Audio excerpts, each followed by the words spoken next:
वारिस पंजाब का प्रमुख अमृतपाल सिंह का 4 दिनों बाद भी कोई सुराग नहीं मिला है। अमृतपाल सिंह को पकड़ने के लिए पंजाब पुलिस की टीमें लगातार छापेमारी कर रही है। उसके कई साथियों को गिरफ्तार भी कर लिया गया है, लेकिन अमृतपाल का अभी तक कुछ पता नहीं चल सका है। ऐसे में ये कयास लग रहे हैं कि हुलिया बदलकर वो नेपाल के रास्ते दूसरे देश भी भाग सकता है। अब अमृतपाल को तलाशने के लिए पाकिस्तान और नेपाल की सीमाओं पर सर्च चल रहा है। इस बीच ये मुद्दा उठ रहा है कि अपराधी जुर्म के बाद अक्सर विदेशों में पनाह क्यों लेते हैं। क्या इसके बाद उन्हें पकड़ने के रास्ते घट जाते हैं? चलिए आपको इस बारे में विस्तार से बताते हैं। हमारे देश में जुर्म करने वाले कई अपराधी ऐसे हैं जो बाद में विदेशों में जाकर छिप जाते हैं। कई तो ऐसे हैं जो उसी देश के परमानेंट सिटीजन हो जाते हैं और बाद में इंटरनेशनल कोर्ट में हम उनके खिलाफ केस लड़ रहे हैं। इस फहरिस्त में विजय माल्या, नीरव मोदी और मेहुल चोकसी जैसों के नाम शामिल हैं।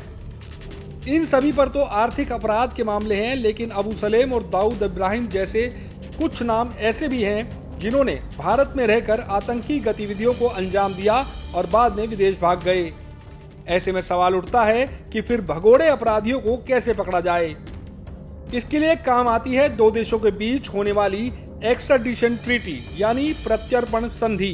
इंटरनेशनल लेवल पर किसी वस्तु नहीं बल्कि अपराधियों के मामले में यह संधि की जाती है।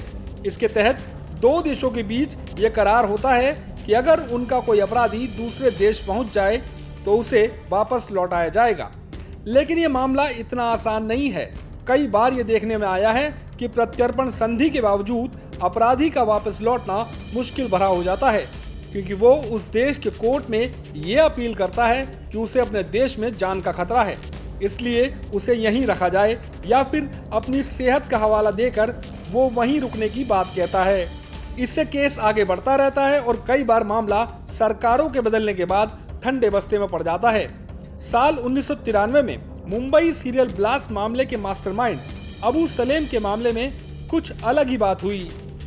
250 से ज्यादा मौतों के जिम्मेदार सलेम को फांसी की बजाय आजीवन कारावास की सजा सुनाई गई है।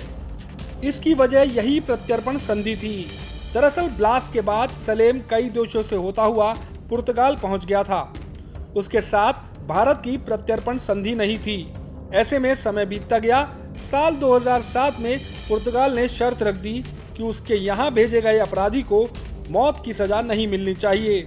इस शर्त पर हामी भरने के बाद दोनों ही देशों के बीच करार हो सका। आपको बता दें कि भारत की 48 देशों के साथ प्रत्यर्पण संधि है। इसमें America, Britain, Canada, France, Germany, Australia, Saudi Arab और रूस जैसे देश शामिल हैं। वहीं 12 ऐसे देश हैं जिनके साथ हमारा एक्स्ट्राडिशन अरेंजमेंट है। इन देशों में मोटा फर्क वही है जो लिखित और बोले गए वादे में होता है। अरेंजमेंट में मामला जरा हल्का हो सकता है और ये भी हो सकता है कि किसी कानून की आड़ में आगे चलकर देश अपराधी को दूसरे देश ना सौंपे। उनमें पाकिस्तान, अफगानिस्तान, बांग्लादेश, चीन, मालदीव और म्यांमार शामिल है।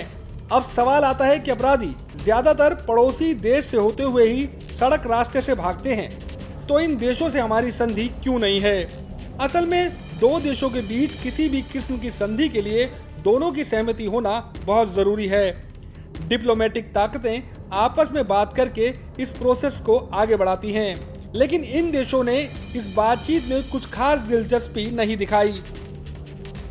ऐसे में बड़ा सवाल ये है कि अगर अमृतपाल सिंह नेपाल या पाकिस्तान भाग गया तो उसे कैसे वापस लाया जाएगा, क्योंकि इन देशों के साथ हमारी एक्स्ट्राडिशन संधि नहीं है। Team news nation.